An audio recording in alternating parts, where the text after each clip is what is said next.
Good morning. Bon matin et merci d'être ici avec nous aujourd'hui. Je suis Tyler McCann, directeur général de l'Institut canadien des politiques agroalimentaires.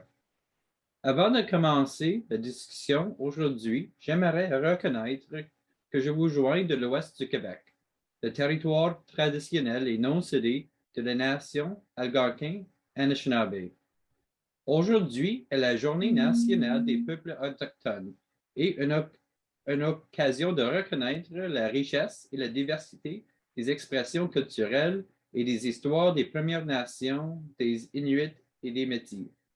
Chaque nouvel apprentissage sur les personnes, les lieux et les expériences des peuples autochtones est un pas en avant sur le chemin long de la réconciliation.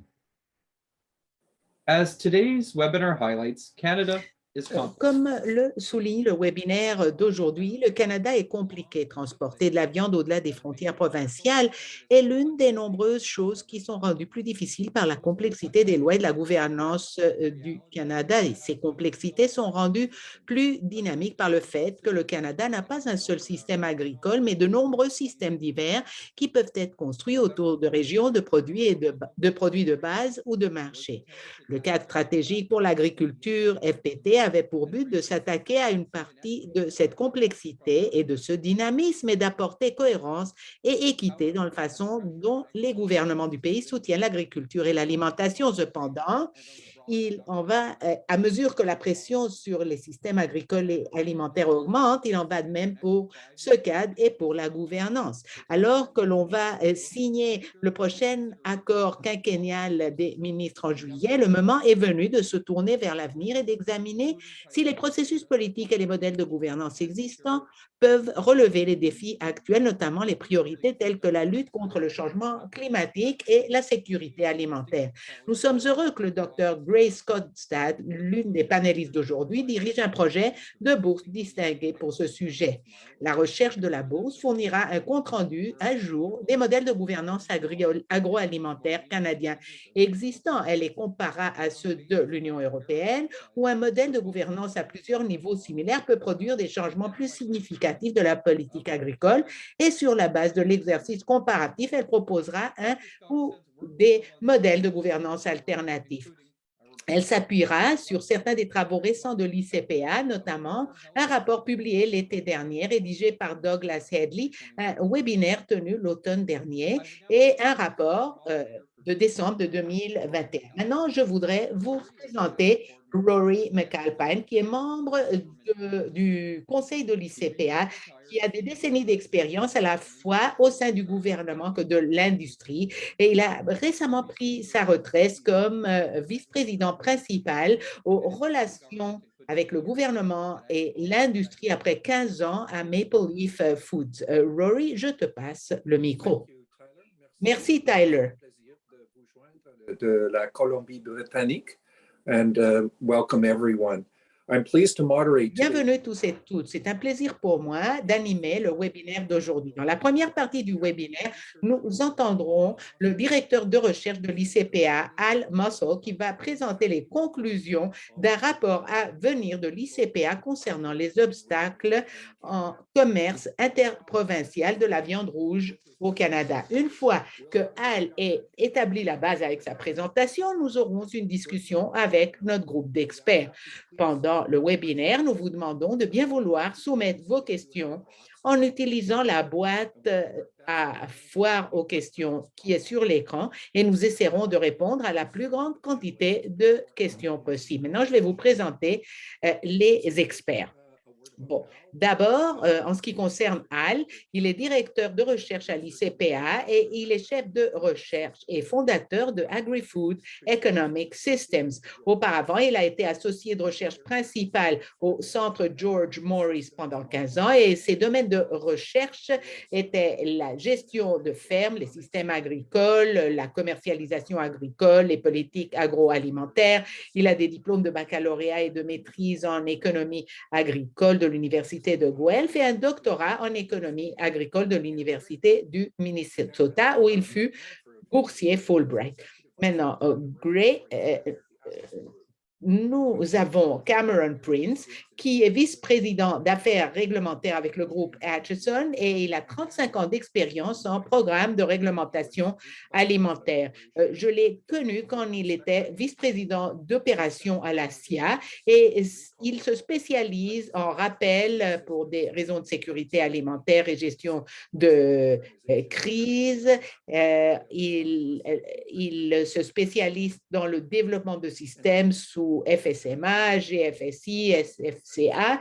Et comme Tyler l'a mentionné, c'est un plaisir d'avoir Grace Skogstad qui a grandi dans une ferme au nord de l'Alberta et son expérience a forgé son intérêt à vie par rapport au Canada, la politique agricole, l'agriculture, l'agroalimentaire. Et elle est en ce moment professeure de Sciences Po à l'Université de Toronto. Sa recherche examine comment les intérêts organisés du secteur agroalimentaire interagissent avec la compétence partagée dont jouissent les gouvernements fédéraux et provinciaux. Elle a publié 2 livres concernant la politique agricole au Canada. Et finalement, nous avons le grand plaisir d'avoir une perspective provinciale sur ce sujet avec la participation de Franco Naccarato, qui est directeur exécutif de Meat and Poultry Ontario et fondateur du Center for Meat Innovation and Technology. Pendant 20 ans, il a travaillé du champ à la table dans de nombreux secteurs de l'industrie alimentaire avec une expérience directe dans la vente au détail, les services alimentaires et la distribution. Il a travaillé avec des agriculteurs en tant que superviseur des services alimentaires chez Foodland Ontario et en tant que directeur du Local Food Investment Fund du Greenbelt Fund. Bon, je vais maintenant passer le micro à Al qui va faire sa présentation maintenant.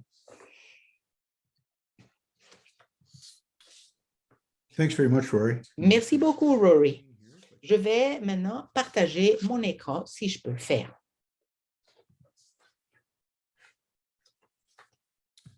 All right. OK. Thanks very much. Merci beaucoup.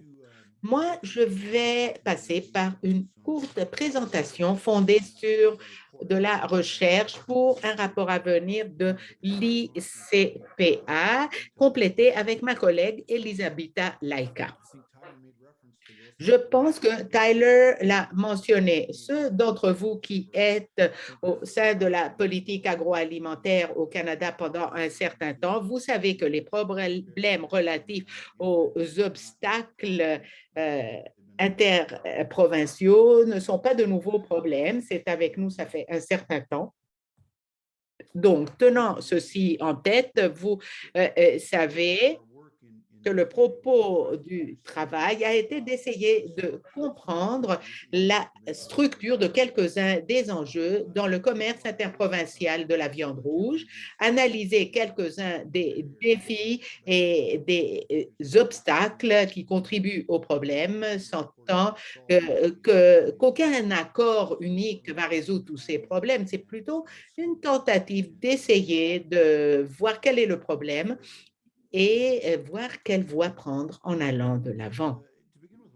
Pour commencer avec le contexte du marché, on est concentré ici à la viande rouge. C'est exclusive de la volaille. Quand on pense à la viande rouge, tout d'abord, il faut reconnaître que du côté du bœuf et du porc, l'abattage est dominé par des établissements inspectés au niveau fédéral. Il y a des années, 94% de l'abattage était dans des établissements inspectés au niveau fédéral et 96% du porc aussi. C'est quelque chose de très différent pour le mouton, où 26% se passait au niveau fédéral en 2020. Nous avons aussi une concentration régionale qui est très différente dans le bœuf, où nous avons une concentration de production à l'ouest du Canada et un surplus de production de bœuf à l'ouest du Canada. On fait la production à l'est du Canada, mais beaucoup moins. Le porc est beaucoup plus distribué à travers le Canada. Une autre dimension et que le Canada est un grand exportateur net de porc, parmi les plus grands. On est un exportateur net de bœuf, mais beaucoup plus limité que le porc. Maintenant, le marché canadien est peuplé par des organismes de services alimentaires et de vente au détail au niveau national. Donc, dans la mesure où cela a une interface avec le segment de transformation, il faut le remarquer. Avec ces connaissances, on a aussi des marchés locaux et régionaux au sein des provinces et des régions qui doivent être desservis par le système d'inspection et de réglementation. Maintenant, si l'on parle du paysage de politique au Canada, ben, c'est quelque chose de très complexe. Donc, beaucoup d'entre vous savent que l'agriculture est une responsabilité conjointe des gouvernements fédéraux et provinciaux.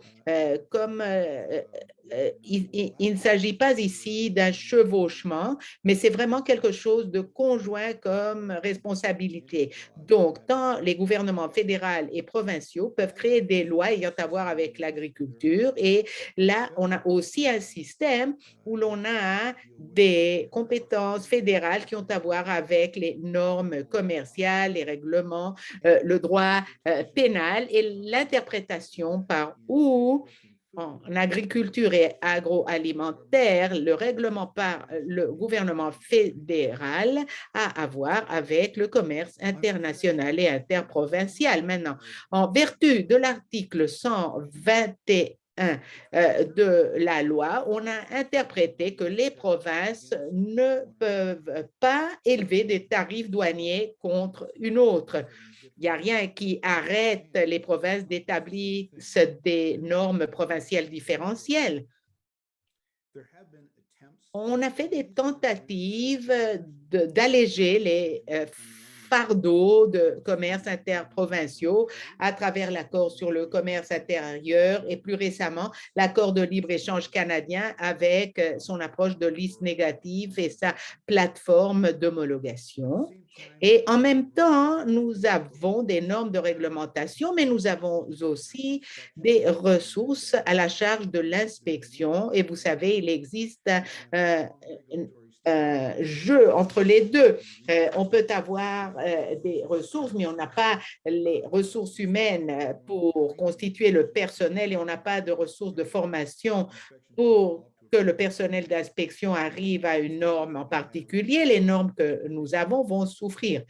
Donc, il existe une interaction là. Finalement, on fait du commerce international et on est lié par des obligations et des lignes directrices internationales.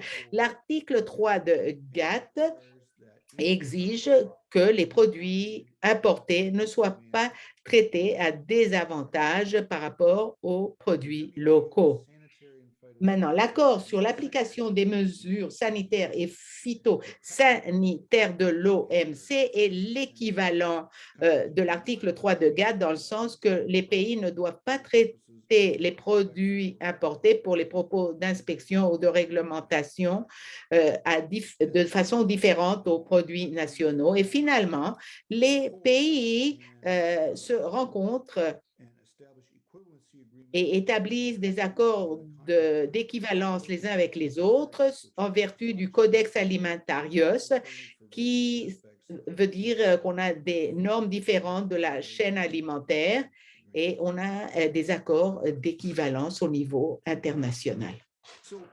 Alors, qu'est-ce que cela veut dire du point de vue du dialogue au niveau de l'inspection fédérale et provinciale? Bon, ben, tout d'abord, le Canada doit avoir une norme nationale. On a besoin, on exige que les importations répondent aux normes fédérales. Donc, ce n'est pas clair comment le Canada pourrait être limité à l'article 3 de GATT ou aux accords phytosanitaires sans les normes nationales. Mais si elles sont conçues comme quelque chose de moins coûteux ou de plus facile à être en conformité avec, cela pourrait être conçu comme une atteinte à cet article 3 ou à l'accord SPS. Donc, il faut faire attention par rapport à l'inspection qui sortirait de la province. Maintenant, ça ne se passe pas. Maintenant, quelques établissements provinciaux qui desservent un marché particulier ou niche au sein d'une province n'ont pas d'intérêt à passer aux normes fédérales. Dans d'autres cas, avec le temps, cela aurait pu être le cas. Les clients ont augmenté et aujourd'hui, ils sont intéressés à passer à une norme fédérale ou à pouvoir commercialiser en dehors de la province où les choses existent. Maintenant, les provinces peuvent utiliser des normes provinciales comme moyen de protection contre d'autres provinces comme obstacle au commerce, si elles veulent le faire. Maintenant, si on passe aux réglementations côté résultat, on a une interaction entre les normes et les ressources, donc cela pourrait être habilité. Donc, on a une certaine voie de laquelle on parlera bientôt. On essaie de développer une bonne représentation de comment ces choses sont en chevauchement. Il y a encore du travail à faire. Et comment lit-on ce graphique? On a un axe horizontal au bas qui a à voir avec les enjeux nationaux et au vertical, on a les enjeux internationaux et quand on avance dans les deux dimensions, on a de plus en plus d'orientation nationale. Donc, si on parle d'abord du côté horizontal, vous pouvez voir ici que les dispositions commerciales en vertu de l'article 91 poussent vraiment le système vers une orientation plus nationale. La 95 et la 121 inhibent ces choses-là. On a le codex qui fournit les normes techniques au niveau national et provincial sur lesquelles on peut se fonder. Et après cela, du côté vertical, on peut voir que l'article 3 de GATT et l'accord sanitaire et phytosanitaire poussent les pays plutôt vers une approche multilatérale et plutôt que quelque chose de national. Donc, le point de tout cela est que quand on essaie de mettre une chose sur l'autre, il n'y a pas quelque chose de propre. En fait, on a l'interface ici que j'ai marquée en bleu et cela souligne une voie assez étroite en allant de l'avant qui gère tous ces différents aspects en chevauchement qu'il faut gérer en même temps. Maintenant, comme une partie de notre étude, nous avons passé par les différents aspects de la réglementation provinciale, faisant attention de ne pas être limité par les normes techniques. Une étude comme celle-ci, beaucoup d'entre vous peuvent le savoir, peut être noyée avec tous les éléments techniques de la réglementation.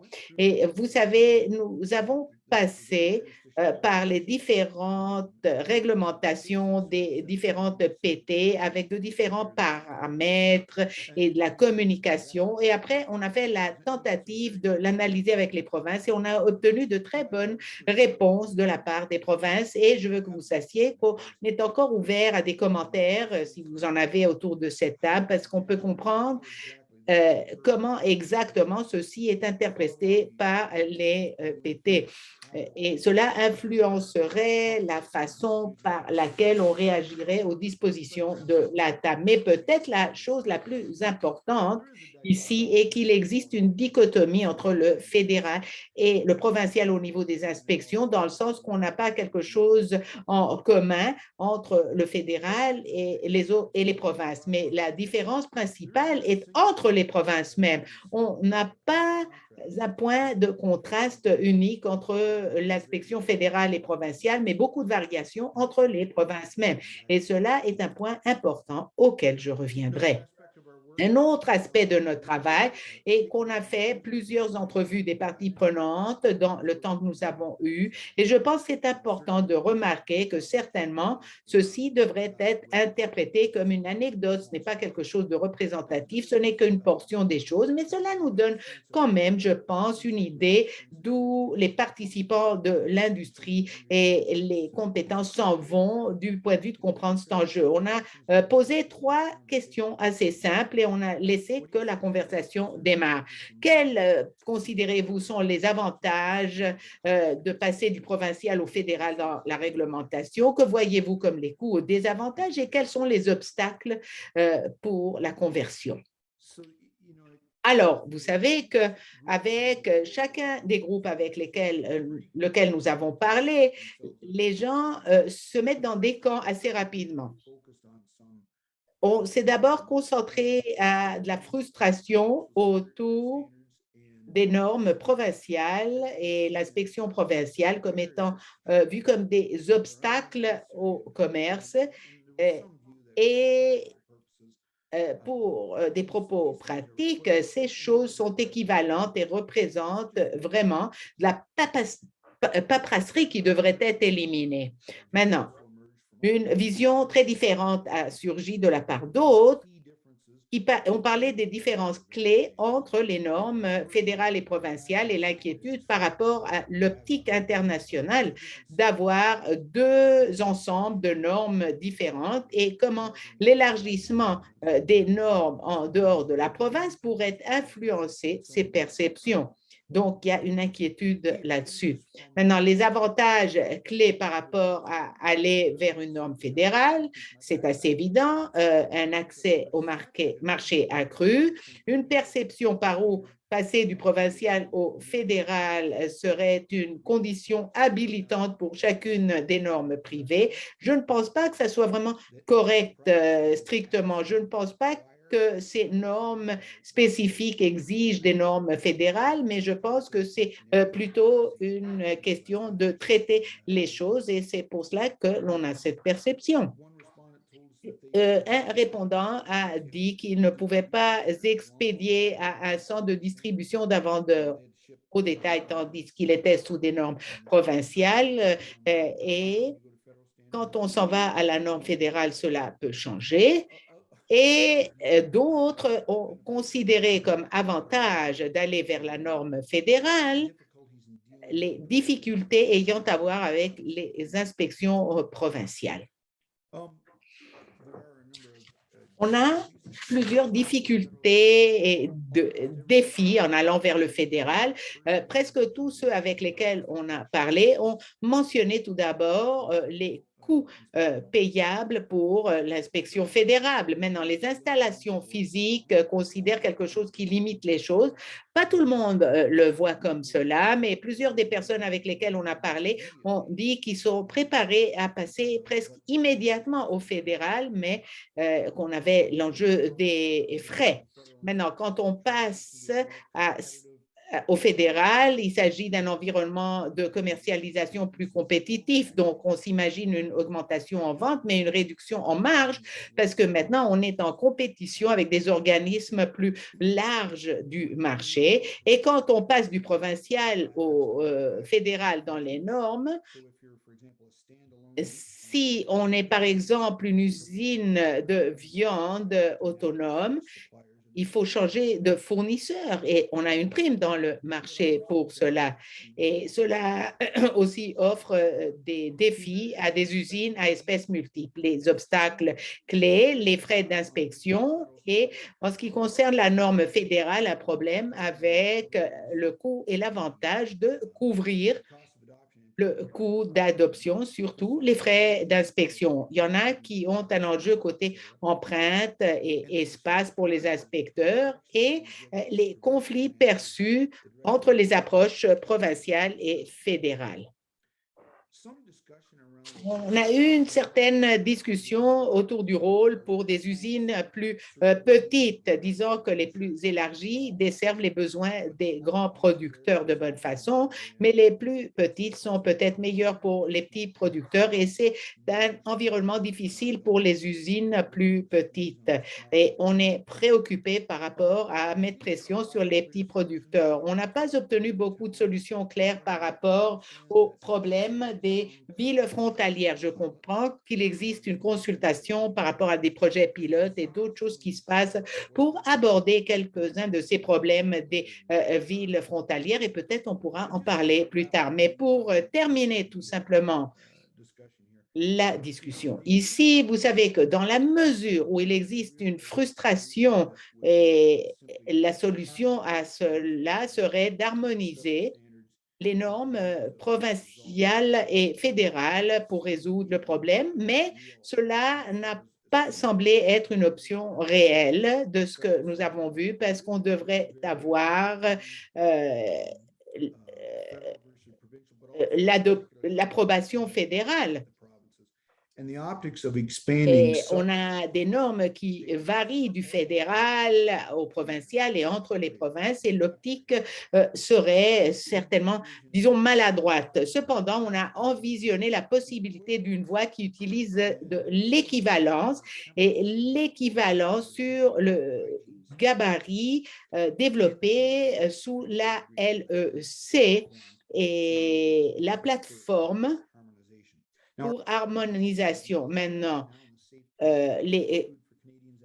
la base sur les résultats est très claire dans la loi et règlement sur la salubrité des aliments au Canada. On a déjà des antécédents, mais peut-être on pourrait développer les choses. Et l'inspection fédérale, les frais continuent à être un enjeu.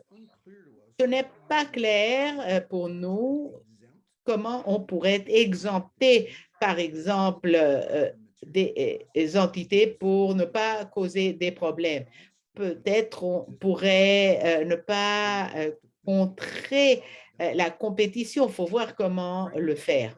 Et des provinces, il y en aura des provinces qui seront mieux positionnées pour que leur établissement puisse prouver leur équivalence mieux que d'autres provinces. Et ce genre de changement pourrait créer des problèmes d'inéquité plutôt à travers les provinces, et cela devrait être résolu. Mais si nous pouvons gérer l'enjeu, si nous abordons l'enjeu des iniquités et nous anticipons des problèmes de protectionnisme provincial, nous pensons qu'il existe une voie en allant de l'avant, utilisant le concept d'équivalence par établissement. Merci beaucoup. Et maintenant, je vous retourne le micro. OK. Eh bien, merci beaucoup, Al. Tu as couvert beaucoup de choses en très peu de temps et tu as certainement souligné la complexité des enjeux.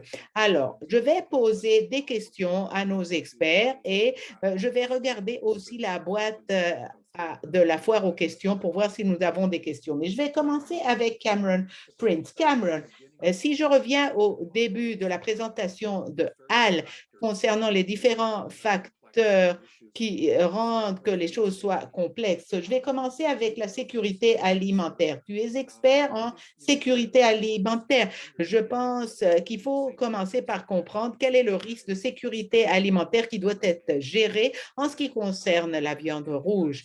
Et selon ton expérience, quel serait le contexte tant du point de vue de la responsabilité des producteurs, le rôle de réglementation pour assurer une viande sécuritaire, et peut-être tu pourrais aussi parler un peu des autres facteurs, y compris les transfrontaliers, parce que je comprends que tu travailles des deux côtés de la frontière et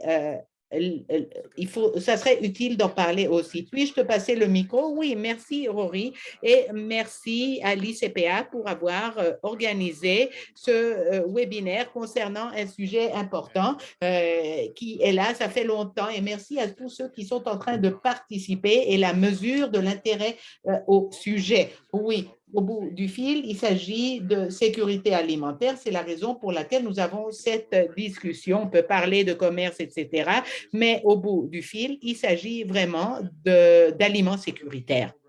Maintenant, le programme de la viande a évolué historiquement pendant plus ou moins 100 ans pour avoir quelque chose de très robuste si on le compare à d'autres produits, un historique d'inspection très robuste. Et la raison en est qu'il existe des maladies qui peuvent être transférées vers les êtres humains par moyen des animaux à sang chaud en particulier, et la viande rouge en particulier, et ceci recule à des maladies précoces qui ont déjà été contrôlées, ça fait longtemps, mais cela voulait dire qu'il existait une présence de sciences vétérinaires qui était très importante au début et qui continue à être très importante dans l'inspection de la viande. Donc, à différence d'autres produits de base alimentaire, on a un aspect scientifique très important et une autre partie de cette histoire et le bien-être des aliments, l'abattage des animaux, tout cela est essentiel dans l'inspection des viandes. C'est différent des fruits et des légumes ou d'autres aliments. Et il existe certains risques associés avec la viande. Cela ne veut pas dire que la viande soit un aliment risqué, pas du tout, mais il existe sans doute des enjeux comme E. coli, Salmonella, Listeria qui existent en effet dans les établissements de transformation de la viande et il nous faut toujours être attentifs à cela. Donc, cela est vraiment le point de départ et c'est la raison pour laquelle la base pour les systèmes fédéraux et provinciaux est d'éliminer ces risques. L'industrie ne peut pas se permettre d'avoir un autre incident d'E. coli ou de Listeria. C'est tout simplement quelque chose de très nocif pour l'industrie, sans mentionner bien évidemment les implications humaines côté sécurité qui sont essentielles, bien évidemment. Donc, voici ce à quoi nous devons penser côté sécurité alimentaire. Et il est certain qu'on n'a pas eu beaucoup de problèmes récents dans l'industrie de la viande au Canada. C'est assez réglementé, c'est très bien reconnu dans le monde entier comme étant un très bon système et nous avons des accords avec les États-Unis et dans le cas de la viande rouge, c'est avec le département d'agriculture d'aliments et d'inspection des États-Unis. On travaille de très près l'ASIA au Canada et l'FSIS des États-Unis et cela recule pendant des années. Et on fait des vérifications, on a eu des résultats négatifs, mais en général, le système fonctionne très bien et la viande du Canada qui s'en va aux États-Unis et vice-versa est généralement considérée comme quelque chose de très sécuritaire avec pas beaucoup de problèmes. Mais c'est très important tout cet enjeu de l'expédition interprovinciale de la viande. Comme Al l'a décrit, on ne peut pas avoir de situation de double standard. C'est beaucoup meilleur que d'aller au système fédéral et permettre que les choses puissent fluer de façon libre. C'est une grande question et avec beaucoup d'éléments, Rory, mais je te retourne le micro et si tu as des questions supplémentaires, je serai content de les répondre. Merci. Super, merci Cam. OK. Maintenant, je vais passer à Grace. Alors, Grace, parlons un peu plus de cette fragmentation de réglementation et les défis sous-jacents dans notre pays fédéral, notre État fédéral de responsabilité divisée et la relation avec le côté international des choses que, comme Cam a souligné, est quelque chose de si important pour le commerce. Existe-t-il un compromis, une voie, ou peux-tu décrire des solutions même qui pourraient exister ou des idées pour aborder ceci étant donné le côté juridique et de gouvernance? Oui, merci beaucoup. J'apprécie être dans cette table d'experts. J'apprécie beaucoup rejoindre l'ICPA comme boursière. Je pense que tant Al et Cam ont mentionné tous les enjeux. Il s'agit d'un domaine très complexe, nous le savons. Et je veux dire quand même quelque chose. Les gens fréquemment blâment les PT les juridictions partagées. Et comme Al l'a indiqué, l'article 92.1 du commerce et celui de l'Union économique dans la Constitution doivent être blâmés ou félicités pour ce système fragmenté parce que les tribunaux ont divisé les juridictions et on fait que les provinces font la réglementation à l'intérieur de la province et les tribunaux vraiment ont pris, ont fait quelque chose de léger par comparaison à d'autres sites. Donc, je voudrais dire, je veux que ça soit clair que ce n'est pas seulement l'enjeu de la juridiction partagée en agriculture, mais c'est aussi l'interprétation du pouvoir de commerce. Et comme nous le savons, la situation est différente au Canada qu'aux États-Unis, où l'on a quelque chose de très fort pour le gouvernement des États-Unis. Et si les États veulent faire quelque chose entre les États, ils doivent répondre à des normes du gouvernement national. Ce n'est pas le cas au Canada. Au passé, on n'a pas eu de réussite, bien évidemment, pour essayer d'adopter un accord gouvernemental par rapport à comment harmoniser les normes. On a essayé de le faire et on n'a pas réussi jusqu'à présent, mais je pense qu'il existe une raison pour être optimiste maintenant parce que la situation a changé dans certains sens et je vais mentionner quelques-uns des points que Al a déjà mentionnés. Donc, je le répète, mais j'espère que pas trop. Donc, sous l'accord de libre-échange canadien, on a des mécanismes en ce moment, des tables de réconciliation et des normes d'inspection de viande qui sont à cette table et il existe une date limite pour essayer d'arriver à un accord. Je voudrais aussi rappeler à tout le monde qu'on a toujours eu de très bonnes consultations et un degré de coopération fort en agriculture au niveau intergouvernemental. Et je pense en effet que la deuxième chose qui est positive, que ce n'est pas seulement ces coulisses de coopération intergouvernementale, mais on est passé par la COVID et on a vu que les gouvernements coopèrent sur quelques-uns des enjeux et on a eu des antécédents pendant la COVID où la SIA, en fait, a été d'accord avec les provinces et territoires et a voulu faire une exception si on avait une carence de viande, une exception par où la viande commercialisée entre les provinces devrait être inspectée au niveau fédéral et ils ont dit qu'ils permettraient que les établissements provinciaux puissent faire le commerce. Cela n'a jamais eu lieu, il est vrai, mais je pense que c'est important, au moins comme reconnaissance de facto, par où quelques-unes des provinces doivent vraiment s'approcher à répondre aux normes nationales.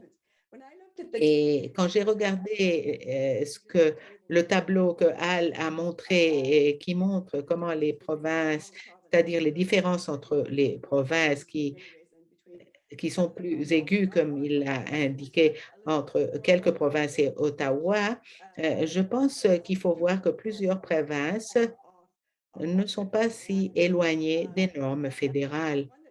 Et ce qui était sursaillant, surtout, étaient les provinces qui étaient en retard autour d'un plan de contrôle préventif et je pense que cela va encore être coûteux et c'est une norme assez nouvelle de ce que je comprends. Donc, je suis d'accord tout à fait avec le fait qu'il existe un enjeu, mais je pense que ce que nous devrions savoir davantage est dans quelle mesure il existe des provinces qui s'approchent vraiment aux normes nationales et combien d'usines dans ces provinces pourraient être agréées aux normes nationales, parce que je pense que la base ici est qu'on va devoir avoir une certaine reconnaissance d'équivalence à travers les provinces si nous avons des plans réglementés au niveau provincial qui peuvent faire le commerce interprovincial. Et donc, je voudrais voir davantage là-dessus. C'est-à-dire, quand on pense à la quantité d'usines, où elles sont situées, et cela pourrait être possible de passer à parler des plantes individuelles ou des provinces individuelles, parce que quelques-unes pourraient répondre aux normes. Et quand le coût devient impossible, on devrait avoir, je pense, un partage de coûts ici de la part d'Ottawa pour pouvoir faire que ces usines puissent répondre aux normes. Donc, je pense qu'il s'agit d'un équilibre très délicat parce que ce que je soupçonne est que beaucoup de producteurs sont intéressés des usines sont intéressées à le faire, mais nous savons aussi que les consommateurs veulent aussi pouvoir acheter au niveau local. Donc, peut-être on n'a pas de taille unique ici. On doit avoir peut-être une espèce d'exception, des clauses d'adoption, parce que pas tout le monde peut se permettre les coûts de répondre aux normes fédérales. Je vais arrêter là. Je pense que les enjeux économiques, bien évidemment, il existe des enjeux provinciaux autour d'avoir des installations qui ne sont pas si éloignées des producteurs. Et ceci est compliqué, mais je ne le vois pas comme quelque chose qui ne peut pas être concilié parce que je pense que c'est dans le programme et quand les choses sont dans le programme, c'est quelque chose de bon. Et il existe cette plateforme de coopération et coordination. Donc, je suis optimiste que quelque chose pourrait sortir de là. Merci. Eh bien, merci, Grace. Merci beaucoup pour ce survol. OK, bon, ben, écoutez-moi. Passons maintenant à la perspective provinciale. Franco, tu représentes le système provincial, les établissements provinciaux en Ontario. Et nous avons entendu un peu d'optimisme de la part de Grace.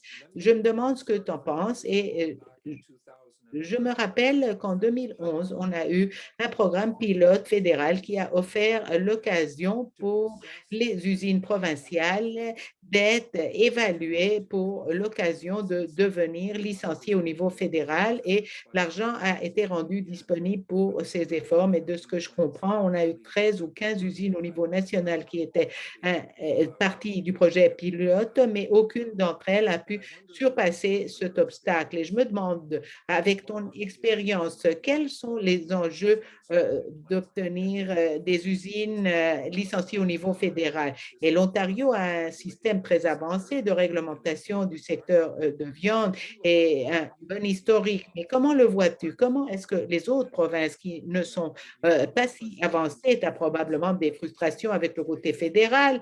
Peut-être les autres ont des problèmes avec le côté fédéral, mais peut-être toi, tu as des frustrations avec d'autres provinces. Qu'en penses-tu? Oui, je pense qu'une partie de la frustration est le temps que cela prend. On en parle, ça fait 25 ans déjà et vraiment, les solutions ont été limitées. On a parlé du projet pilote. Ce projet pilote, il s'agit tout simplement d'explorer des occasions commerciales et la réponse qui a été donnée est, bon, on va devenir fédéraux. Et cela n'est pas la réponse que cherchaient les usines provinciales. J'ai parlé avec les usines qui ont fait le projet pilote. Une est devenue fédérale et l'autre a choisi de ne pas le faire parce qu'il y avait des facteurs limites comme avoir une installation de vente au détail. On ne leur permettait pas de le faire et 70% de nos membres ont une composante de vente au détail. Donc, c'est un facteur qui limite les choses de façon énorme. C'est à l'époque. Maintenant, on a un changement dans la loi sur la salubrité des aliments au Canada et maintenant, on est concentré aux résultats. Et c'est ce qui va nous unir tous, je pense. Rory, tu as mentionné les différences. Bon, ben, je ne suis pas sûre de ce que sont ces différences parce que les choses ont changé de façon importante dans le paysage des dernières années. L'une des choses desquelles je me rappelle avoir lu du juge Hines qui a analysé la raison pour laquelle on a deux systèmes. Il a eu une conversation approfondie. Il a dit que la différence est en taille et en portée et non pas en sécurité. Donc, il a insisté que les deux systèmes existent à cause de la taille, de la portée, les enjeux du coût, des efficacités. Et donc, il faut faire les systèmes à échelle pour aider les entreprises de différentes tailles. Et mon point de vue est comment aider à accélérer la croissance des affaires, des entreprises. Et Rory, je t'ai entendu dire plusieurs choses. Il nous faut davantage de croissance dans le secteur. Il nous faut faire croître les entreprises de viande. Pourquoi on ne le fait pas? Ben, parce qu'on a une limite envers. Il y a beaucoup de frustration avec des entreprises aujourd'hui qui ont des clients dans d'autres provinces avec lesquels ils pourraient faire des affaires, mais ne peuvent pas le faire pour une raison ou une autre. Et je pense que la frustration est que tout le monde essaie de faire que tout le monde monde fasse la même chose quand, comme tu l'as dit, Rory, on a de très différents programmes en Ontario qu'à la Saskatchewan, par exemple, mais il existe des différences pour une raison. Et nous devons, je pense, cesser de penser à comment faire que tout le monde soit égal. Et au lieu de cela, il faut penser à ce qu'est un niveau par rapport auquel tout le monde pourrait être d'accord, les vérifications adéquates, parce que je pense qu'on a tous la sécurité alimentaire, mais c'est les vérifications qui doivent être égales à travers le pays. Et troisièmement, des systèmes de vérification qui le fourniraient, qu'il s'agisse d'un programme GFSI ou autre. Et le gouvernement de l'Ontario a de belles idées par rapport à comment explorer les choses de l'avant et voir les choses sous une portée de réglementation tandis que ça se passe. N'en parlons plus. Faisons un projet pilote de 4, 5, 6 participants avec une certaine durée de temps et voir quelles sont les brèches. On ne veut pas les gens qui jouent avec le système, on ne veut pas voir de raccourcis, mais plutôt le renforcement de nos programmes de sécurité alimentaire à travers le pays. Et on est beaucoup meilleur en travaillant de façon collaborative en tant que nation que ce que nous sommes au niveau individuel en tant que province. Il nous faut travailler de façon collaborative si nous voulons faire croître le secteur. C'est l'approche que nous devons prendre. Ben, c'est formidable, Franco. Merci beaucoup pour ce point de vue tellement constructif. En ce qui concerne une approche de normes en commun comme un bac de sable, on a développé un guide par rapport à comment ajuster la surveillance de réglementation. Je l'ai animé pour des entreprises qui sont en conformité avec les normes GFSI. Ce fut une reconnaissance très importante et nous savons que c'est très important pour les vendeurs au détail. Beaucoup de groupes de vendeurs au détail exigent ceci dans leur chaîne d'approvisionnement. Est-ce que tu le vois? Est-ce que tu suggères qu'on ait un bac à ça pour les opérateurs qui sont en conformité avec GFSI et que ceci soit la base pour changer la surveillance de réglementation et permettre le commerce interprovincial? Oui, je pense que cela pourrait être une solution. Le modèle CIS des États-Unis est un autre modèle. On a 3, 4, 5 différents types de solutions, raison pour laquelle je pense que l'approche de bac de sable est la meilleure. Moi, je n'ai pas la solution, je ne sais pas ce qui fonctionnerait le meilleur pour le Canada. Je peux voir ce qui peut fonctionner pour de différentes affaires individuelles et je pense qu'on pourrait tester les théories dans la boîte à sable et voir ce qui fonctionnerait pour le secteur et ce qui va fonctionner en Ontario, dans la Saskatchewan et que tout le monde travaille ensemble pour découvrir ce qui va fonctionner le meilleur pour cette nation. Je ne pense pas qu'on a quelque chose à taille unique. C'est l'un des points du rapport de Hall. On ne peut pas avoir d'approche à taille unique. Il nous faut penser au fait que les différentes parties du pays sont spéciales et nous concentrer à ces domaines et nous concentrer aux exigences des vendeurs au détail et des acheteurs aussi. Bon, ben, regardez, on a une question qui est arrivée de Jorge Correa au Conseil de viande canadien et il mentionne le programme entre États qui est arrivé dans les États-Unis avec le projet de loi de 2008 et selon Jorge, il existe 10 États qui participent à cela. Maintenant, Al, peut-être tu pourrais faire un commentaire, tu l'as analysé, il me semble. Comment est-ce que ce modèle entre les États fonctionne dans les États-Unis? Fonctionne-t-il? Et aussi peut-être revenir chez Cameron aussi, parce que Cam, tu travailles des deux côtés de la frontière. Comment est-ce que cela fonctionne et comment est-ce perçu? Est-ce que les partenaires commerciaux des États-Unis, vous savez, on a des exportations des États-Unis dans le monde entier, y compris le Canada. Est-ce que d'autres pays sont inquiets par rapport à des normes plus basses côté le mouvement de viande dans les États-Unis? Qu'est-ce qui se passe au niveau international? Al, voulais-tu parler du programme entre les États des États-Unis? Oui, certainement. Je voudrais d'abord parler de collègues, Hélène Info et d'autres qui ont fait une étude où ils se sont concentrés précisément à cela.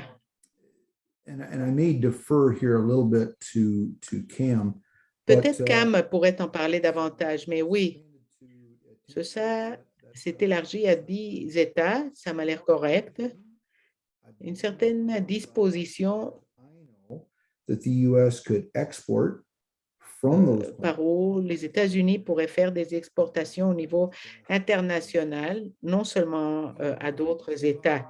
Mon idée initiale là-dessus a été que, à cause de la situation dans laquelle on se trouvait côté rigidité entre les normes fédérales et provinciales, l'équivalence ne nous a pas beaucoup offert.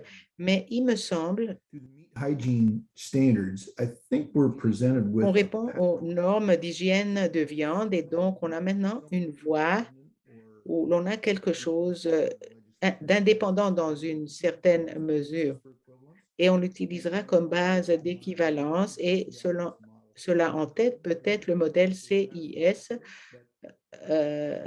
pourrait nous être utile, mais je pense que Cam devrait en parler davantage. Je pense qu'il a plus d'expérience là-dessus. Cameron, oui, j'ai plusieurs commentaires là-dessus. Je ne prétends pas être un expert en CIS, aucunement, mais nous le trouvons dans notre pratique. Assez fréquemment, nous avons quelques clients qui, en fait, sont dans l'espace de développer de nouvelles usines sous ce programme. Donc, ils auraient des licences de la part des États sous le programme CIS et c'est intéressant que l'économie est telle qu'ils sentent qu'ils peuvent réussir dans ces usines et cela semble fonctionner assez bien. Je dirais qu'une chose qu'il nous faut considérer ici est que le niveau de normes est assez élevé dans les usines en vertu du CIS. C'est très proche au niveau fédéral. Donc, il existe assez de dépenses et de travail de conformité qui doit être fait, des programmes, des usines de sécurité alimentaire. Tout ceci est au front dans les usines de CIS. Ceci a été notre expérience. En ce qui concerne le commerce international, certainement, on a du commerce inter-État qui est permis et j'ai entendu tout au mal qu'il existe de l'exportation de la part de ces installations aussi. Ou peut-être Rory qui a posé la question s'y connaît mieux que moi dans ce sens-là, mais je crois fermement que c'est un modèle que nous devrions analyser. Certainement, on a des leçons à apprendre de la part du CIS pour le contenu canadien. Il faut tenir en tête que c'est surtout à l'ouest des États-Unis et politiquement, c'est propulsé par les producteurs. Donc, voici la genèse des choses, au moins dans les États-Unis. Oui, peut-être Cam a utilisé le mot politique, politiquement. Il existe sans doute de la politique autour de ce sujet, n'est-ce pas? Parce qu'il est clair que les ministres et leaders provinciaux veulent voir leur secteur dans leur province qui réussissent et créent des emplois. Je pense qu'il existe aussi un facteur où, comme on l'a vu dans la COVID, quand on dépend de plusieurs plans nationaux larges et quelque chose de mauvais se passe, on peut avoir des conséquences importantes. Je le dis comme ancien employé de Maple Leaf Foods qui a eu une crise terrible de sécurité alimentaire, qui a eu des résultats nationaux côté maladie et décès parce que c'est parti au niveau national, les produits. Et on a vu dans le cas de la COVID que les maladies de COVID dans quelques installations élargies leur ont exigé d'être closes pendant des semaines. Et donc, tout l'approvisionnement de la viande a été vulnérable, ce qui a mené à l'exemption pour le commerce interprovincial que Grace a mentionné. Mais Grace, étant dans le domaine de la politique, tu as décrit le côté juridique et de gouvernance, mais est-ce que dans la voie en allant de l'avant, on a de la politique? Dirais-tu, par exemple, que quelque chose doit être incrusté dans le nouveau cadre fédéral provincial pour l'agriculture? Est-ce que c'est quelque chose à faire? Ou bien y a-t-il quelque chose dans d'autres secteurs de notre économie où nous pouvons réconcilier un intérêt politique pour faire avancer une solution? Ben, du point de vue du politique, je suis en sourdine ou ça va? OK. Je suis d'accord tout à fait avec toi, Rory, par où le contexte a vraiment changé ici en ce qui concerne les enjeux de sécurité alimentaire. Ce qui semble se regrouper est la sécurité et alimentaire à cause de la COVID. Les gens pensent beaucoup plus à des systèmes d'approvisionnement alimentaire résilients qui ne dépendent pas de l'importation ou, comme tu l'as indiqué, ne pas avoir tellement d'abattage et de transformation de viande. Donc, il existe, je pense, ce changement mental dans le sens qu'on a une opinion publique et la politique. Côté sûreté et sécurité, c'est le genre de contexte dans la mesure où l'opinion politique publique est importante pour les gouvernements. Voici le contexte qu'ils sont en train de gérer. Il existe aussi, comme tu l'as dit, la composante économique qui entre dans la politique parce qu'aucun politique ne veut être responsable de perte d'emploi. C'est certain, donc cela sera toujours une dimension ici. Mais je pense que la politique autour de cela ne va devenir que plus compliquée à cause des enjeux que j'ai mentionnés de chevauchement pour la sûreté et la sécurité, mais je pense aussi, je ne suis pas sûre des accords cadres. Il semble être des accords fondés sur des principes généraux et après cela, on a des accords bilatéraux pour chacune des provinces. Cela pourrait être le mécanisme parce que le bilatéralisme est là. Comme je l'ai dit, je ne suis pas à aucune de ces tables, donc je ne suis pas sûre de ce qu'est le meilleur, mais je suis vraiment d'accord avec Franco, c'est-à-dire qu'il nous faut pouvoir penser de façon créative aux choses. Et le système fédéral canadien fonctionne en fait parce qu'on a la possibilité au sein de cela pour que les provinces et Ottawa fassent les choses différentes, de façon différente et aussi entre les provinces aussi. On voit les choses de façon différente. Et donc, moi, je suis en faveur de ces approches faites à la mesure pour éviter le problème mentionné par Al, de ne pas avoir trop d'hétérogénéité dans le pays par rapport au Nord, parce qu'alors là, on va faire face à une plainte commerciale. OK, peut-être on pourrait reculer à Franco maintenant. John Ross a posé une question importante. On se concentre au défi de répondre aux exigences réglementaires et cet exemple de ne pas pouvoir opérer un établissement de vente au détail, je n'étais pas conscient de cela. C'est extraordinaire et en fait, je me demande si sous les règlements sur la salubrité des aliments au Canada qui veulent être plutôt orientés vers la sécurité, je me demande si ça serait encore interdit. Donc, je me demande, ou John se demande peut-être, quels sont les enjeux économiques, parce qu'il ne s'agit pas seulement d'un contexte de réglementation et des frais d'inspection si l'on veut être inscrit au niveau fédéral.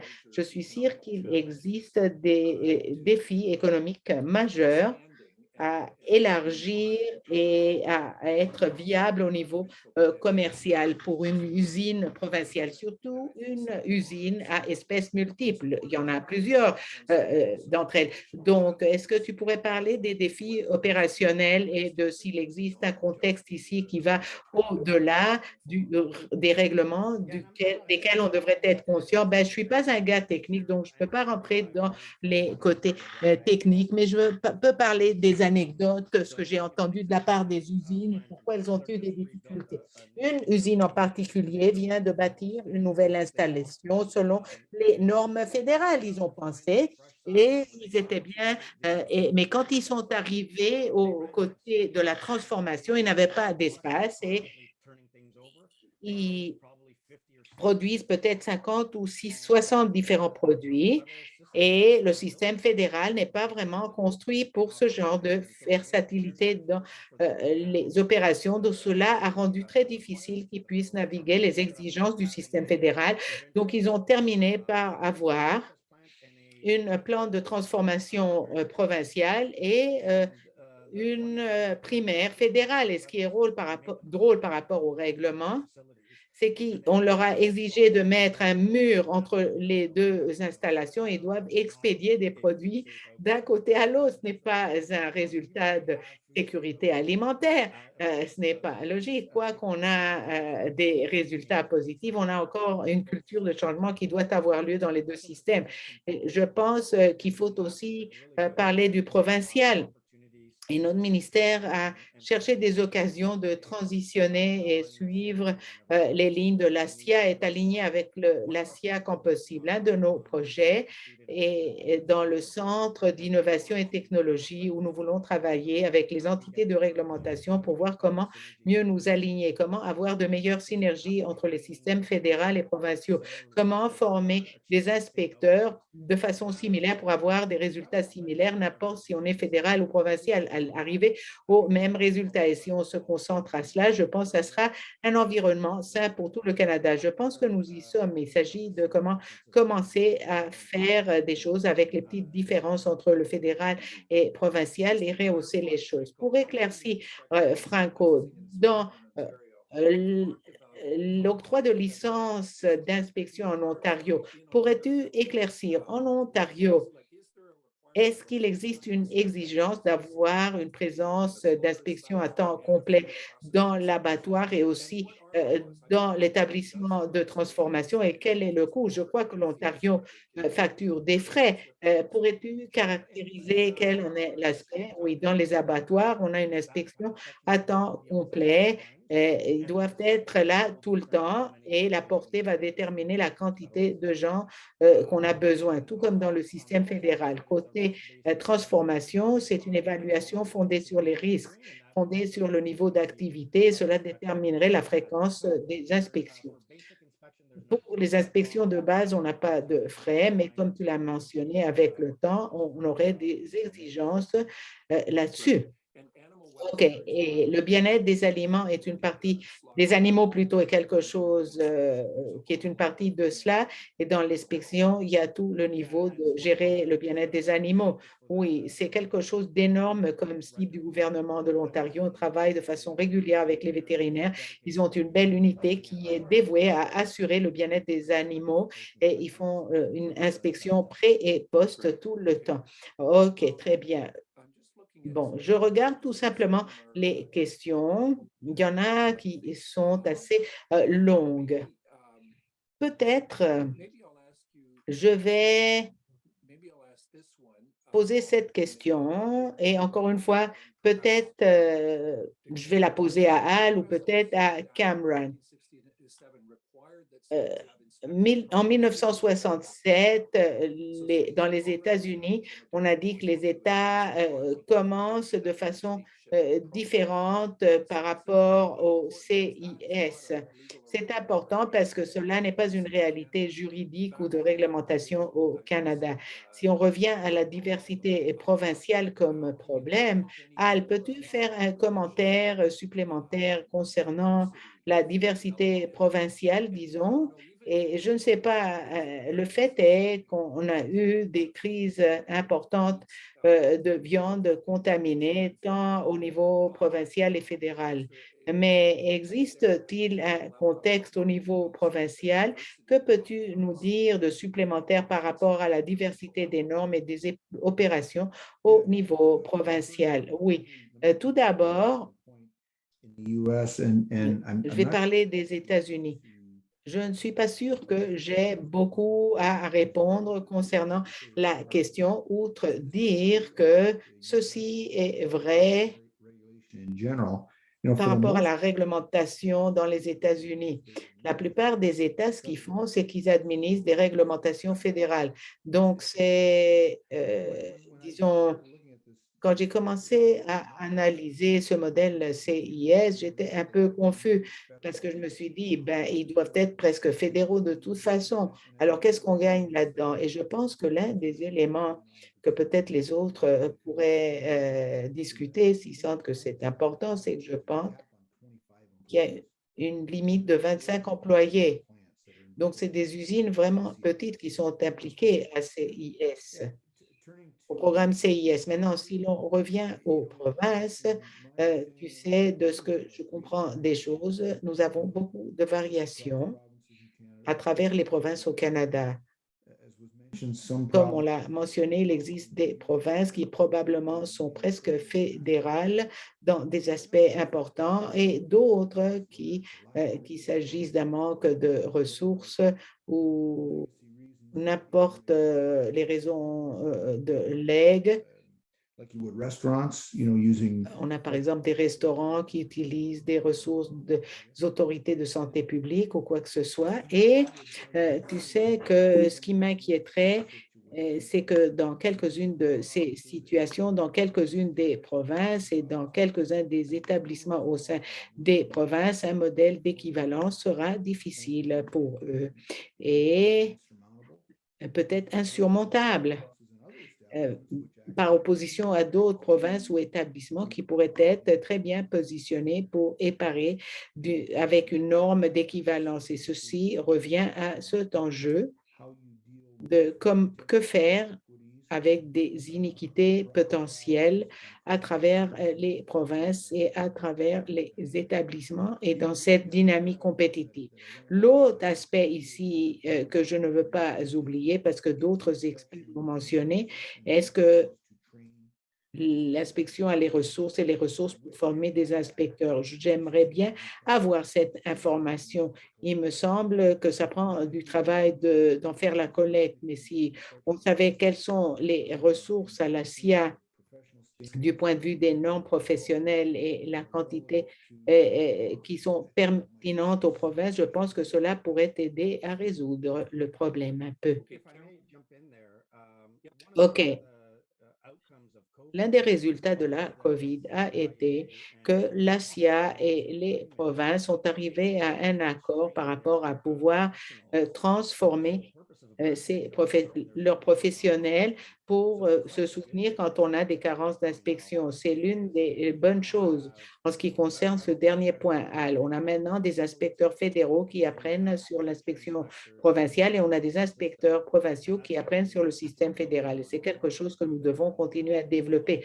Le plus nous le faisons, le plus on va pouvoir développer l'alignement entre les différents systèmes et c'est le type de solution auquel nous devons travailler. Comment travailler à rapprocher ces systèmes à travers la formation, le développement de politiques, c'est les choses dans l'avenir qui rendront que ce soit facile de rassembler toutes ces provinces. Oui, ben, peut-être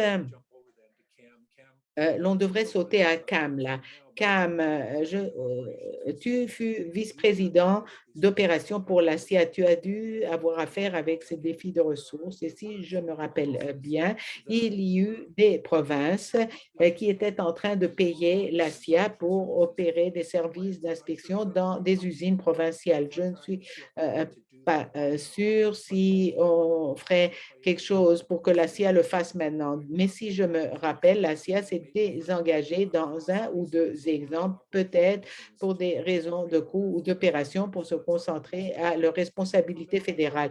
Mais pourrais-tu faire des commentaires concernant ton expérience là-dessus? Oui. Et c'est drôle que tu le mentionnes parce que j'allais interrompre et dire que ce qui est vieux pourrait être nouveau encore, c'est-à-dire il y a eu de très fortes ressources dans les provinces, plusieurs provinces, la Colombie-Britannique, le Manitoba, la Saskatchewan, qui essentiellement avaient des services d'inspection de tout comme la GRC fait des services de police dans de différentes provinces. Et le climat à l'époque était que la CIA voulait consolider des ressources. Ils avaient des défis côté ressources. J'étais vice-président d'opération. C'était difficile d'avoir assez de personnel pour aller aux différentes usines de viande. Donc, la tendance était à l'époque de réduire la responsabilité fédérale et les provinces, pour de différentes raisons, pensaient qu'elles devraient s'en sortir aussi peut-être. Donc, on a eu une évolution de quelques années, fin des années 2007, 2008, 2009, de s'éloigner de ce modèle. Mais c'est intéressant parce qu'en même temps, hein, il y a eu des voix concernant cet enjeu qui disaient pourquoi ne pas tout simplement financer ceci de façon adéquate et avoir un ASIA fédéral qui pourrait fournir l'inspection de viande à travers le pays. Et ce serait selon les exigences des provinces, mais le système serait beaucoup plus cohésif. Maintenant, c'est encore quelque chose qui est encore trop éloigné, mais il faudrait peut-être y penser dans cette discussion. C'est quelque chose de coûteux, pas question, parce que cela exigerait l'embauche de beaucoup d'inspecteurs et de vétérinaires. Mais cela pourrait être fait. Et je sais qu'à l'époque, on a discuté avec des agences et le gouvernement central par rapport à le faire. Mais l'étiquette de prix était trop élevée à l'époque. En tout cas, c'est intéressant que cela pourrait être peut-être une partie de la solution, parce qu'une partie du problème est l'argent pour les ressources d'inspection dans quelques lieux. Donc, oui, ça vaut la peine de l'explorer en tout cas. Oui, oui. Here, I've got a question from Kathleen Gibson. Kathleen, like On a myself. une question de la part de Kathleen Gibson, qui est en Colombie-Britannique. Elle a été, je sais, assez impliquée à la modernisation et au changement de l'inspection de la viande provinciale en Colombie-Britannique. Colombie-Britannique a des défis à cause de la géographie et la diversité des écosystèmes, le terrain montagneux et les communautés isolées qui ont des problèmes pour maintenir la sécurité alimentaire et la protéine, étant donné la situation. Et dans le cas des changements en Colombie-Britannique, on avait un système d'octroi de licence gradué. Donc, on parle des choses comme étant quelque chose de binaire, mais en Colombie-Britannique, il existe de différents types de licences pour de différents types d'opérations. Et peut-être l'idée pourrait être que l'on trouve une équivalence pour les usines qui répondent à des normes plus élevées d'octroi de licence, mais ne pas impliquer les usines qui opèrent à une échelle beaucoup plus petite dans une région éloignée où ils sont importants pour l'approvisionnement local. Je ne sais pas, Grace, voudrais-tu parler d'autres solutions? On a parlé des soins de santé au passé, où le côté financier, le financement s'en va aux provinces, mais l'on a besoin de normes. Veux-tu attirer d'autres exemples à notre attention? Merci. Oui. En soins de santé, on a un partage des dépenses en soins de santé. On pourrait avoir quelque chose de similaire. Répondre à des normes. Je ne suis pas exactement sûre de comment on le traduirait. Mais je pense que ce que tu viens de proposer, Rory, est qu'une solution serait une solution par où on n'essaierait pas de couvrir chaque abattoir ou chaque usine de transformation de viande, parce que comme on l'a indiqué, dans certains domaines, dans certains pays, dans certaines provinces, cela pourrait n'être qu'une usine locale qui dessert une communauté locale. Alors, au bout du fil, on devra être imputable envers les consommateurs et le gouvernement pour assurer que les aliments soient sécuritaires. Mais je suis d'accord qu'il n'y a pas raison de penser à une usine de ce genre qui soit en conformité avec des normes qui sont exigées pour le commerce interprovincial ou pour le commerce international.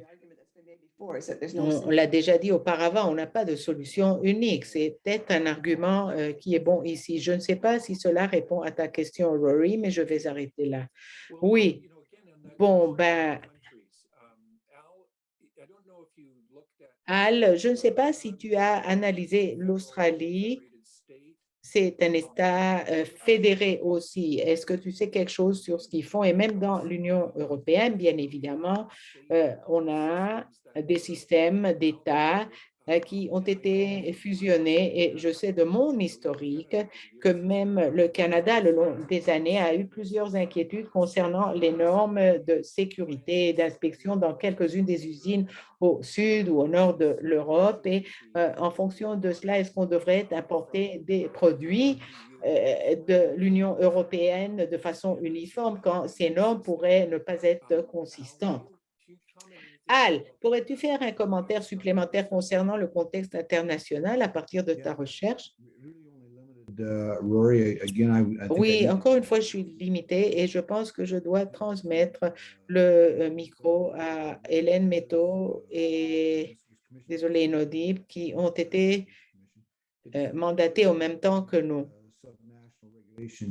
Ils ont regardé les règlements nationaux en Australie et aussi dans les États-Unis et le système CIS. Mais je pense que de façon plus générale, ça serait sympa de savoir combien de pays dans le monde ont en effet des systèmes sous-nationaux, surtout notre concurrence. Je ne sais pas si nous avons des systèmes sous-nationaux au Brésil, en Argentine, en Afrique du Sud, ou même, je suppose, probablement euh, dans l'Union européenne et les États-Unis. Je ne m'y connais pas. Deuxième chose, plutôt, on en a trois choses. Mais la deuxième chose, est-ce qu'ils facturent l'inspection comme nous? Maintenant, c'est un peu compliqué comme question. Typiquement, les gens vont dire, bon, ben, les inspections provinciales sont gratuites et les fédérales ne le sont pas. Mais il y a un avertissement. Si on a un quart de travail le samedi ou le surtemps, le provincial pourrait utiliser le gratuit. Et je comprends que si l'on compare le Canada et les États-Unis, superficiellement, les inspections de l'USDA sont gratuites si on le fait le samedi ou avec du surton. Certains agréments pourraient facturer. Mais une chose à savoir par rapport à la concurrence, c'est comment on le fait. Je suppose que la troisième chose serait quelles sont les ressources qu'on a pour soutenir les choses. Dans une certaine mesure, quand nous quand nous avons nos accords d'équivalence avec nos partenaires commerciaux, je suppose qu'une grande partie est la quantité de ressources qu'ils ont pour apporter aux côtés d'inspection et s'évaluer avec le temps, mais ça serait sympa de savoir quelles sont les ressources qu'ils ont pour la mise en œuvre.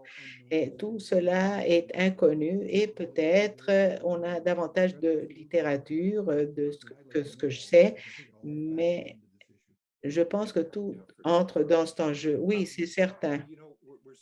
Tu sais, on commence à arriver à la fin et j'ai une question que je vais poser à chacun et chacune d'entre vous par rapport aux voies au succès pour résoudre les choses. Mais avant d'y arriver, je peux te revenir euh, à l'enjeu de la sécurité alimentaire. Que penses-tu devrait être la priorité? Parce que dans la sécurité, on dit on ne peut pas inspecter la voie vers la sécurité alimentaire. Le public ne s'y connaît pas forcément. La question de comment, pardon, j'éteins mon téléphone. Comment soutenir la confiance des consommateurs? C'est quelque chose de très important, n'est-ce pas, Cam? Et la présupposition serait que davantage d'inspections assureraient les aliments sécuritaires. Que devons-nous tenir en tête pour le surpasser? Et je vais être honnête par rapport à l'enjeu, encore une fois. Je parle comme ancien employé de Maple Leaf Foods ou l'enjeu de la listeria, donc les usines de transformation de viande au Canada.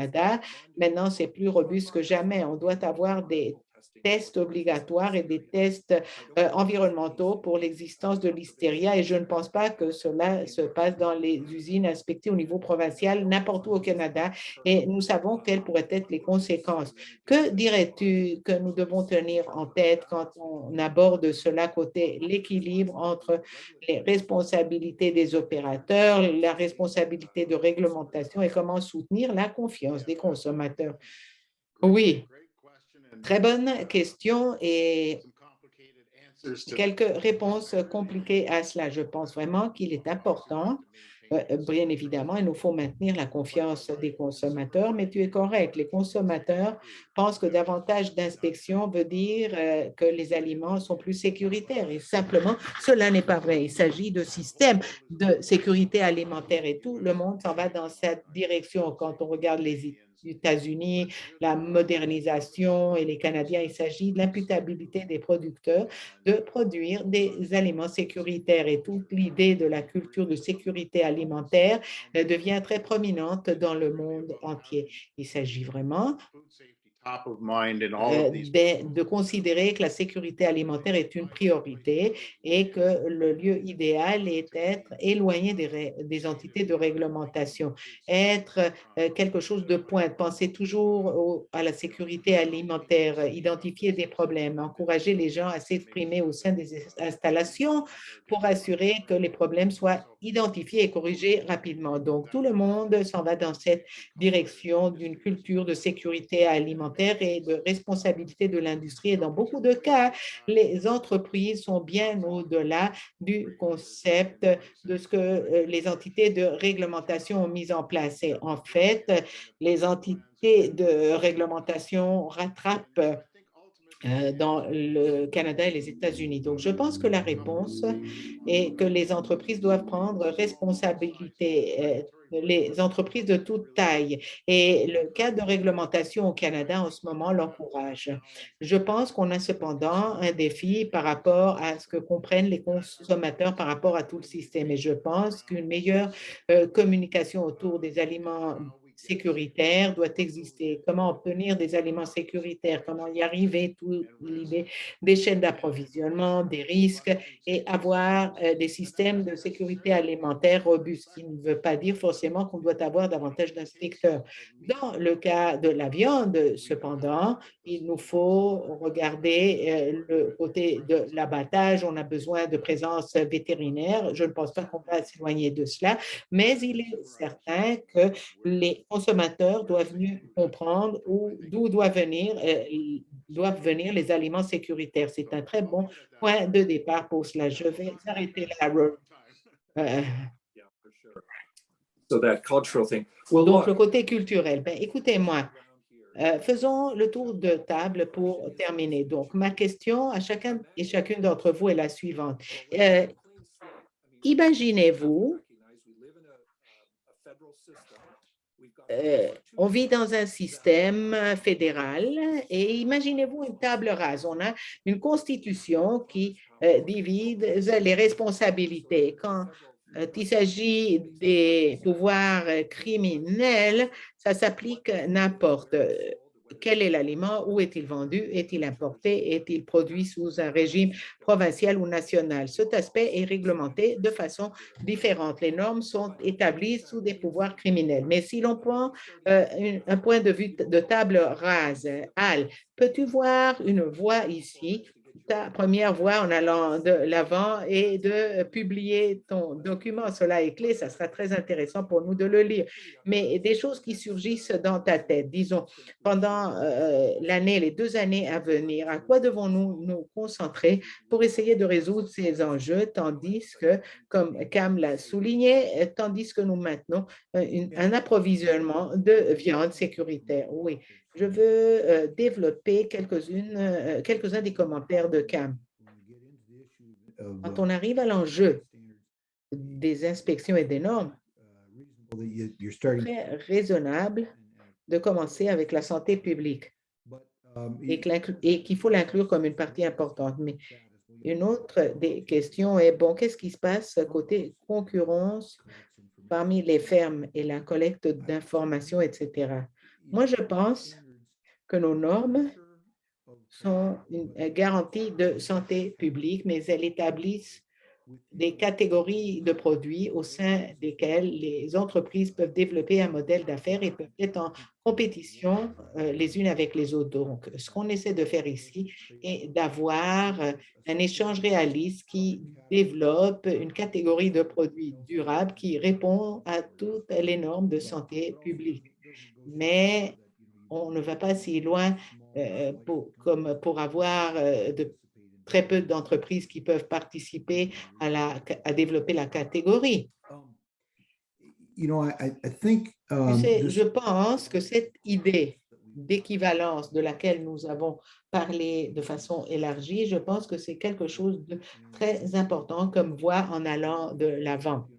Et comment cela se manifeste?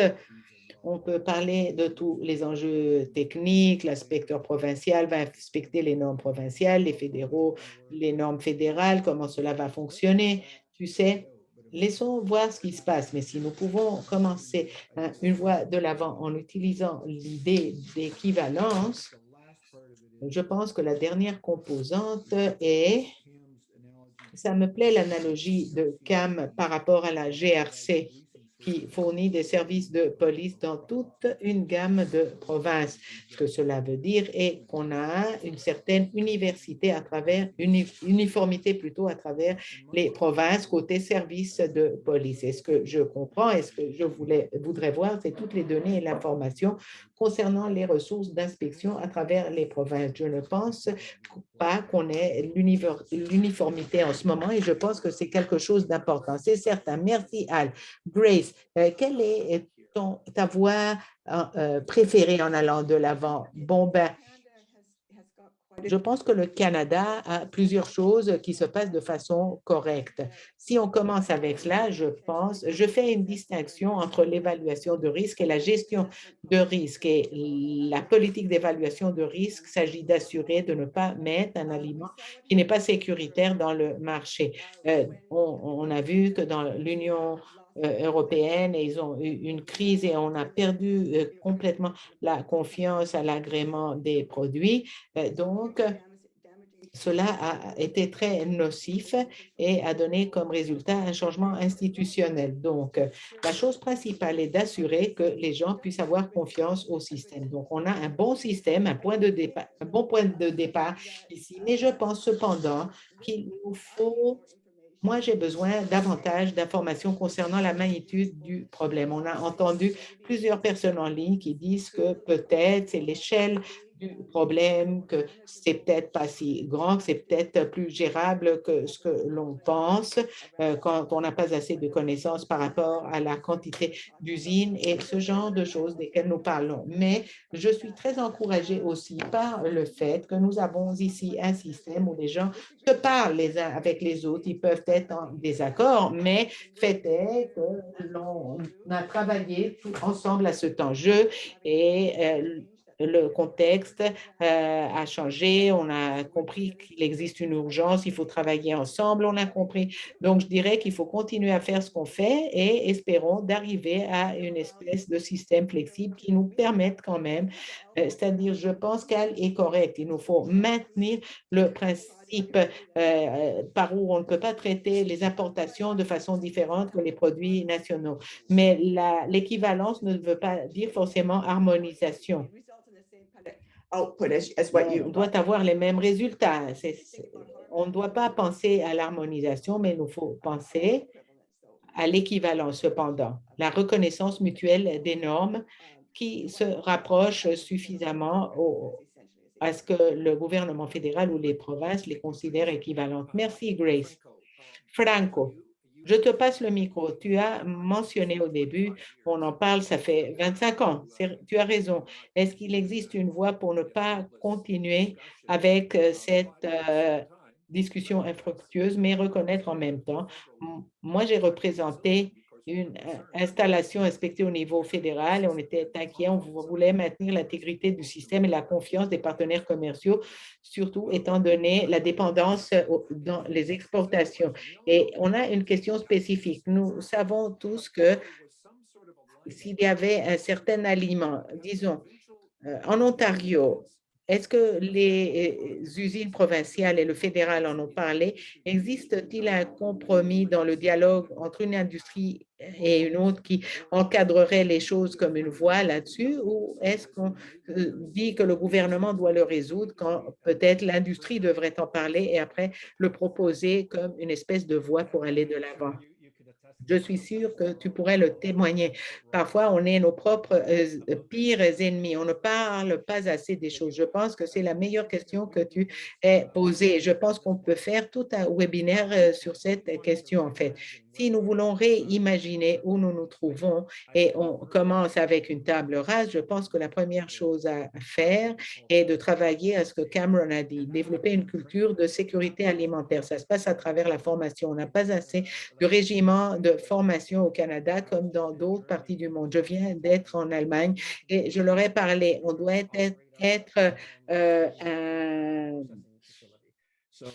on doit être un charcutier maître pour gérer cette facilité. On a une bonne culture au Canada, mais comment être des leaders mondiaux? Comment cesser de parler d'exigences minimales et commencer à être des leaders mondiaux. Et quand on y pensera, cela va développer la culture de changement. Et avec notre gouvernement, il nous faut former des partenariats. On l'a fait en Ontario. En fait, le ministre a créé le panel d'engagement de l'industrie de la viande, impliquer l'industrie dans le développement des politiques. Donc, on a des dialogues avant les politiques. On peut avoir des dialogues sur les politiques actuelles et développer des enjeux, les résoudre. Et on l'a fait avec plusieurs politiques déjà et cela a vraiment réussi. Le partenariat avec eux et les provinces par rapport à améliorer la sécurité alimentaire et en même temps avoir des apports de l'industrie dans les processus. Et je pense que c'est un très bon modèle en allant de l'avant. Si on va le rebâtir, il faut que tout le monde ait ce mécanisme en allant de l'avant. Très bien. On peut en parler peut-être à une autre occasion. Il faut de bonnes personnes là-dedans. Bon, Cam, des commentaires finaux de sagesse à partir de ton expérience au sein du gouvernement et maintenant à l'extérieur du gouvernement qu'il faut tenir en tête quand on pense à une table rase. Oui, j'ai beaucoup aimé la question concernant la table rase. Pour moi, la table rase, la voie en allant de l'avant, je pense, est que si l'on revient aux discussions d'il y a 10 ou 15 ans autour du code de viande, on a eu de très bons dialogues à l'époque et une bonne coopération, un bon esprit, une bonne atmosphère dans ces discussions. Et cependant, cela n'a jamais démarré. On a eu du succès du côté des produits laitiers, mais c'est dans les jours de la loi sur l'inspection des viandes. Maintenant, on a la loi sur la salubrité des aliments et je pense qu'on a une occasion d'être créatif avec ce qui se passe dans les règlements fédéraux. Et la responsabilité, on doit avoir une conversation au niveau national autour d'un code de viande au niveau fédéral et provincial ou une norme de viande. Et à partir de là, on a un cadre où l'on dit, bon, on veut le financer pour que ça fonctionne à travers le pays du point de vue des ressources d'inspection. Donc, voici une solution d'image générale là-dessus, mais je pense qu'on a la volonté et on a une série de règlements très modernes, donc on a la volonté et un peu de ressources à mettre dans le mélange et je pense qu'il existe une possibilité, au moins je suis optimiste que l'on peut aller de l'avant. Merci pour la question. Oui, merci Cameron. OK, on a dépassé le temps. Maintenant, Tyler, pour faire la clôture. Merci Rory et merci aux experts qui nous ont rejoints et pour avoir participé à la discussion d'aujourd'hui. Si vous êtes intéressé à voir le rapport et apprendre davantage de ce que l'on fait à l'ICPA, allez à notre site web et inscrivez-vous pour recevoir nos courriels. Vous pouvez nous trouver sur YouTube et cet enregistrement sera disponible. Merci beaucoup aux experts et aux participants de nous avoir rejoints. Bonne journée à tout le monde.